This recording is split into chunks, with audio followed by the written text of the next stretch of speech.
pindah. Dan akhirnya langsung pengen jadi seorang pendakwah. Enggak, masih jauh itu mah. 2014.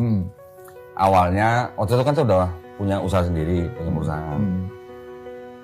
Terus karena saya waktu itu sering nonton debat, ya kan, ya almarhum Syekh Hamid Didat, terus Syekh naik, belum lagi yang lain gitu kan, sering nonton debat. Jadi dan kita sudah mempelajari ulang kitab kita, Bible maksudnya. Jadi rasanya kok pengen ya memberitahukan perbandingan kedua agama ini gitu, ya. Tapi bukan dalam arti apa namanya ingin menjatuhkan siapa-siapa enggak.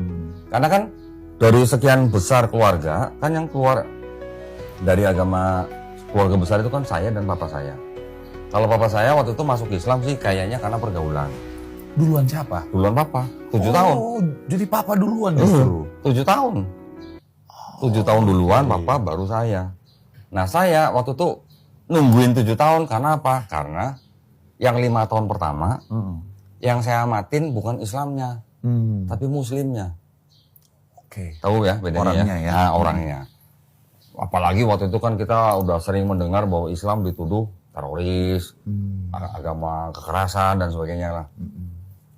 Ternyata setelah saya ketemu lah ya, yang itu tadi yang 2 tahun keduanya nih, ini saya nonton videonya almarhum Syekh Hamid Didat. Nah, ketika kita nonton debat-debat, barulah selama 2 tahun ini saya belajar Islamnya. Gitu. Ternyata setelah dalam 2 tahun ini saya belajar tentang kitab saya yang dulu, dan saya belajar tentang Islam, baru saya menemukan perbedaan yang mencolok. Dan ketika saya meninggalkan Kristen itu, saya tidak semerta-merta istilahnya, oh Kristen itu apa namanya ya, salahnya begini-begini. Tapi saya juga harus belajar agama yang sebelum Kristen. Apa itu? Yahudi, gitu kan. Akhirnya saya tahu bahwa oh Kristen ini dulunya menjadi sebuah agama sampai menjadi institusi, itu kan karena di dalam kitabnya yang separuh ini kan menggunakan kitabnya Yahudi, ya. Yang perjanjian lama maksud saya. Perjanjian lama ini kan diambil dari tanahnya Yahudi melalui sebuah kitab Septuaginta. Jadi mau nggak mau saya juga harus pelajarin perspektifnya Yahudi terhadap perjanjian lama itu gimana, perspektifnya Kristen gimana, terus ketika ke Islam bagaimana. Kan kita sering mendengar ya, kalau dari kalangan akademis kan bilang agama samawi itu Yahudi, Kristen, Islam gitu kan. Nah ini kan kita harus tahu nih, kita harus bandingkan dulu nih. Kalau yang agama yang disebut dengan agama Ardi atau agama bumi, yang Hindu, Buddha, Konghucu itu kan dianggapnya agama Ardi. Kalau yang tiga ini dianggap samawi, agama langit gitu. Iya.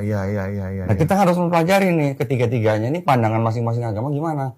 Gimana Yahudi memandang Kristen, gimana Kristen memandang Islam, gimana Islam memandang Kristen dan Yahudi dan sebagainya. Itu yang kita harus, waktu itu yang saya pelajarin. Sampai akhirnya saya memilih Islam sebagai agama saya. Gitu.